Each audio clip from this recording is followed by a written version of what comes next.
안녕하세요. 구해줄 피팅의 팀장 김지현 정유주입니다. 네, 저희가 오늘은요 용산구에 좀 나와 있습니다. 오늘 좋은 매물이 있다고 해서 나와봤는데 일단 여기 위치랑 상권부터 한번 알아보시죠. 네, 본 건물이 위치한 입지는 1호선 남영역 약 100m, 도보 1분 초역세권에 위치해 있고요. 4호선 숙대 입구역에서도 약 380m로 도보 5분 거리 역세권입니다. 주변으로는 숙명여대, 중고등학교 학세권으로 숙대 입구 먹자 상권이 형성되어 있고요. 남영역 사거리 대로변 코너에서 바로 두 번째 건물인데 앞에 있는 건물이 안으로 후퇴되어 있어서 대로변에 효과도 나오는 건물이고 8m 도로를 인접하고 있습니다. 건폐율이 100%를 초과하는 건물이라는 게 특징입니다. 네, 자 그럼 오늘 저희에게 소개해 주실 건물 어디에 있을까요? 네, 뒤에 있는 건물입니다. 네, 저희 바로 뒤편에 있는 건물인데요. 건물 정보 이어서 알아보도록 하겠습니다. 대지 면적 38.3평, 건축 면적 38.49평, 연면적 138.28평, 층수는 지상 4층 건물이고요. 건폐율은 100.52%, 용적률은 361.07%, 3종 일반 주거지역과 일반 상업지역으로 노선 상업지에 위치해 있고요. 용적률은 470%까지 예상 가능합니다. 자 그러면 현재 사용 구성은 좀 어떤가요? 1층은 음식점으로 이용 중에 있고요. 2층에서 4층까지는 원래 세무회계 사무실로 이용 중이었는데 얼마 전에 퇴거를 하셨고요. 1층도 명도 협의가 가능한 상황입니다. 아, 네. 그럼 명도가 일단 가능하니까 밸류업도 무리 없이 진행이 될 것 같은데 어떤 방향성으로 가면 좋을까요? 외관은 마감자 자체는 노후화 됐는데 이미 구조가 나는 내력벽 없어요 라고 딱 보이는 기둥이 노출되는 형태고 4층 정도는 내력벽인 것 같아요. 근데 1, 2, 3층이 비내력벽이고 노후화된 거는 새로운 마감재를 붙여서 교체를 해서 제가 보기엔 철근 콘크리트 라면 구조기 때문에 오래됐지만 새 건물처럼 튼튼하게 예쁘게 바꾸는 거는 뭐 되게 수월할 것 같아요. 그러면 이 지역 특성상 어떤 외관의 변화를 주면 좋을까요? 이 외관이 오래됐지만 비례감, 비율감 되게 예쁘다고 생각이 듭니다. 저는 이 건물은요, 뭐 잘은 몰라도 능력 있는 건축가님이 디자인을 하시지 않았나라는 느낌이 들어요. 형태감이나 이런 거는 리모델링으로 크게 바꾸기 어렵잖아요.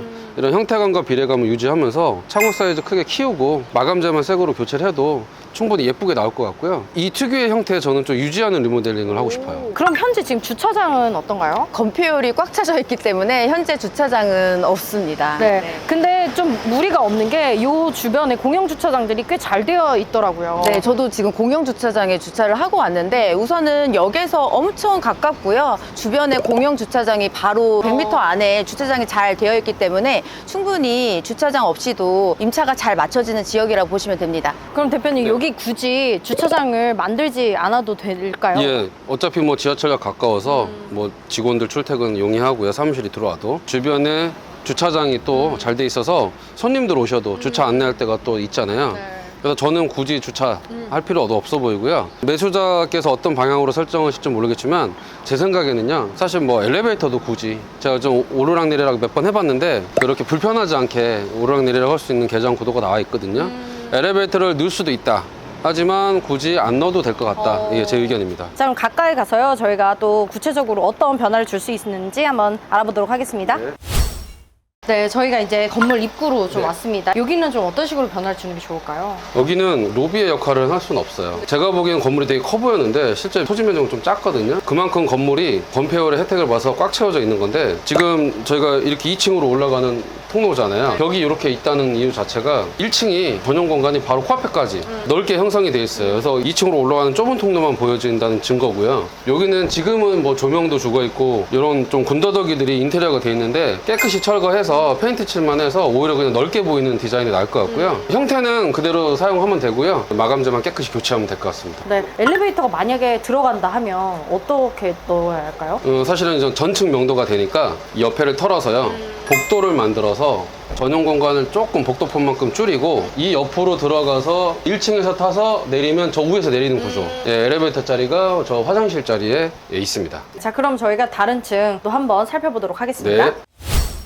네, 저희가 이제 내부로 좀 왔습니다. 여기는 어떤 식으로 좀 정리하면 좋을까요? 네, 지금 뭐 전면이 되게 가시성이 좋다. 대로변에서도 코너가 보인다라고 생각하고 좋다고 생각했는데 안으로 들어와 보니까 또 깊어요. 전용 공간이 시원스럽게 빠지는 거고요. 도저히 뭐 30평대 땅에서 나올 수 있는 사이즈가 아닌 건폐율 혜택을 본 상황의 건물이고요. 지금 보시는 벽체들 이런 다 가벽입니다. 기둥이 있고 보가 보이실 거예요.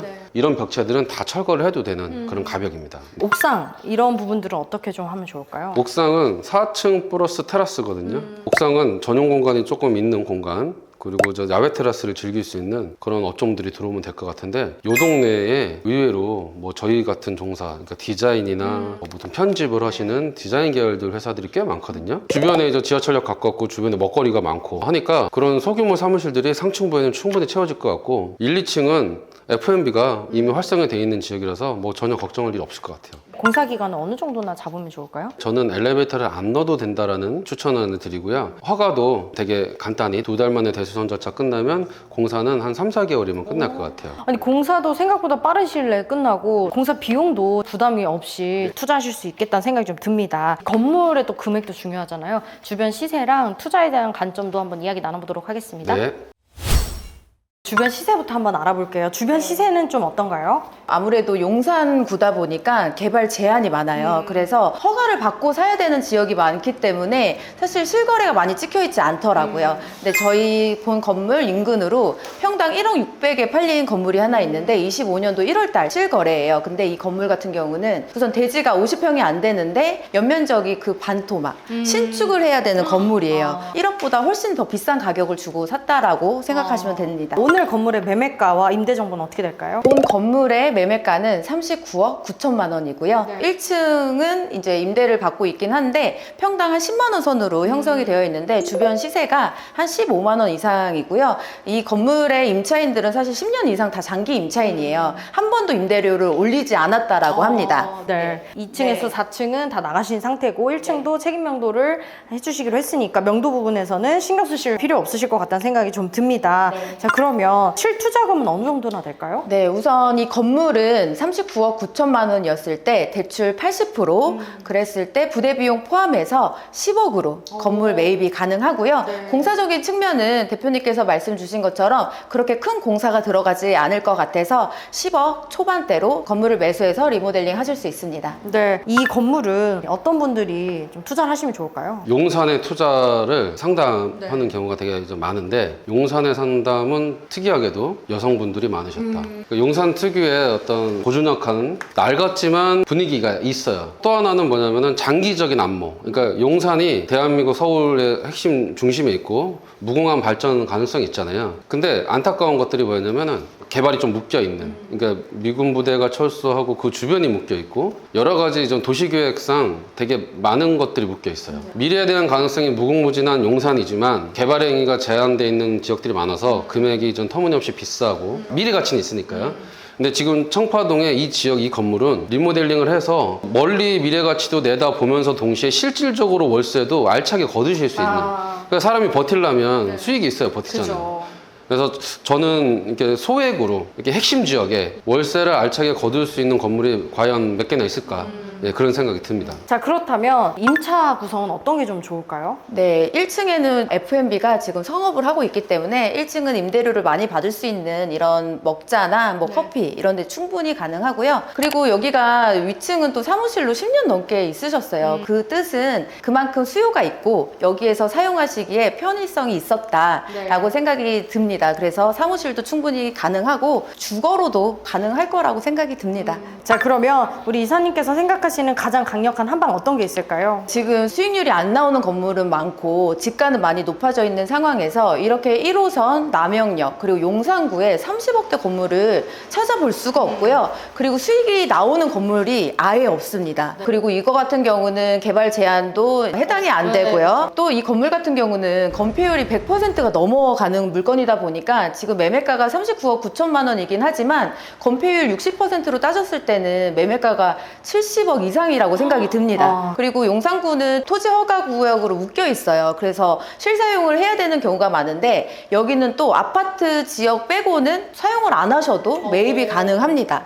그래서 임대 수익용으로도 가능하고 직접 사용이나 거주용으로도 충분히 가능하기 때문에 여러 방향성으로 생각을 하셔도 좋은 물건입니다. 대표님께서 생각하시는 한방이 있다면 어떤 게 있을까요? 네, 이 금액대에 이렇게 호재가 많고 장기적인 비전이 많은 지역. 근데 건폐율 혜택을 받았으니 그런 장기적인 혜택까지 충분히 버틸 수 있는 지역. 어려운 시기에 버틸 수 있는 건물이 나오면은 저는 뭐 긍정적으로 검토를 해야 되지 않나 싶습니다. 네, 또 이제 위치적으로도 역세권이라는 점에서도 메리트가 있는 건물로 보여집니다. 자, 이렇게 해서 저희가 오늘 용산구에 있는 건물, 사실 진짜 용산구 매물 찾기가 정말 어려운데요. 찾아도요, 제한이 너무 많아요. 네. 당장은 이렇게 뭔가 수익을 얻기에는 좀 정말 미래만 보고 투자하셔야 되는데 바로 수익까지 좀 내다보실 수 있는 건물이니까 관심 있으신 분들은 아래 번호 연락 주시면 저희가 상담 또 도와드리도록 하겠습니다. 그럼 저희는 다음번에 더 좋은 건물들로 또 인사드리도록 하겠습니다. 안녕. 항상 우리 고객님들이 많이 걱정하시는 부분들, 이제 혼자 건물을 찾으려니 이게 좋은지 아닌지도 모르겠고, 또 밸류업을 하자니 어디서부터 손을 대야 되는지, 뭐 이런 다양한 측면에서 좀 어려워하시는 것 같습니다. 이번에 인생 빌딩 프로젝트를 소개해 드리려고 합니다. 인생 빌딩 프로젝트가 간단하게 뭔지 대표님 얘기해 주시면 좋을 것 같아요. 네, 건물주님들하고 아니면 또 건물주님이 되시고 싶으신 분들과 저희가 되게 많은 일들을 하는데 대체로 고민거리가 하나로 귀결이 돼요. 본인의 전 업이 바쁘신데 챙겨야 될 게 너무 많다. 자, 매수 검토, 공사, 설계 인허가도 요즘 한 단계가 아니고 여러 단계고요. 그리고 뭐 감리자 선정에, 공사업체 선정에 복잡한 일련의 과정들을 거치시다 보면은 진짜 뭐 질리세요. 너무 힘들어하시고 이런 업무를 각자의 전문가들을 찾아가서 건축사님 얘기하고 시공사 얘기하고 중개사님 얘기하고 하다 보면은 다 각자의 의견들이 틀리세요. 왜냐 각자의 입장이 또 있다 보니까. 근데 이거를 건물주님 입장에서 종합적으로 컨트롤하고 조언을 해줄 수 있는 영역이 필요하다.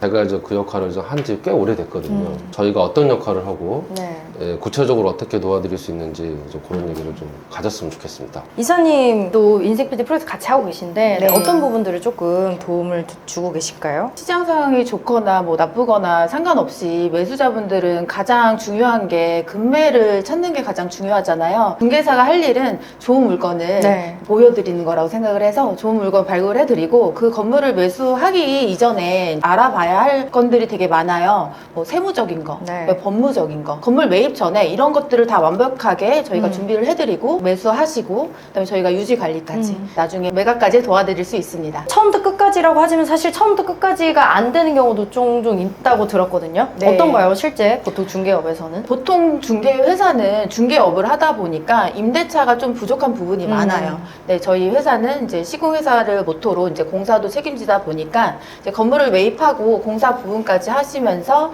저희가 임대차까지 네. 이제 임대사업부가 또 따로 있고요. 이제 대표님께서 새로 시작하시는 빌딩 유지 관리를 하면서 저희가 거기에 맞는 컨텐츠를 채울 수 있는 또 방법들도 많이 모색을 하고 있기 때문에 많은 도움을 드릴 수 있을 것 같습니다. 전문가가 금매라고 생각합니다. 그 금매가 시세보다 싸요. 거래가보다 싸고 진짜 금매예요. 근데 검토를 했더니 이 건물이 용적률 검표를 제대로 못 찾는다. 증축을 못 한다. 그리고 신축도 어렵다. 이런 분석을 통해서 합리적인 어떤 건축 행위를 밸류업을 못 한다라면 그건 금매가 아닌 거예요. 그쵸. 그냥 단순히 전문가들을 끌어들여서 물어본다라고 해결되는 게 아니고 그쵸. 건축주님 입장에서 투자자 입장에서 그 똑같은 시각으로 이걸 바라봐 줄 수 있어야 되거든요. 맞습니다. 전문가들이 모인 집단의 협업을 한다면 넘어서서 나라면 어떻게 할 것인가라는 시각을 접근하는 방식이 필요하다고 생각이 듭니다. 그리고 저희가 이제 영상에 올려드리는 매물도 사실 올려드리면 되게 빠르게 네. 나가긴 하지만 영상에 다 찍지 못하는 사실 숨겨진 매물들도 많아요. 훨씬 건물주분들께서 원하지 않으셔서 이제 그런 물건들도 조금 더 빠르게 만나보실 수 있는 기회가 되실 거라 생각이 되고, 무엇보다 건물을 찾는 것과 밸류업까지 이제 끝까지 간다라는 전체적인 과정에서 도움을 드릴 수 있는 프로젝트라고 생각해 주시면 될 것 같습니다. 이렇게 해서 저희가 인생 빌딩 프로젝트에 대해서 한번 설명을 드렸는데, 진짜 올해는 좀 해보려고 했는데 네. 어디서부터 어떻게 시작해야 될지 모르겠다 막막하셨던 분들은 아래 번호로 연락 주시면 전문가 분들께서 또 물신양면으로 함께 저희가 도와드리도록 하겠습니다. 저희가 고객님의 건물을 제 3자 입장에서 바라보기보다 저희 건물이라 생각하고 함께 하는 프로젝트인 만큼 아마 많은 도움 받아가실 수 있을 것 같습니다. 주동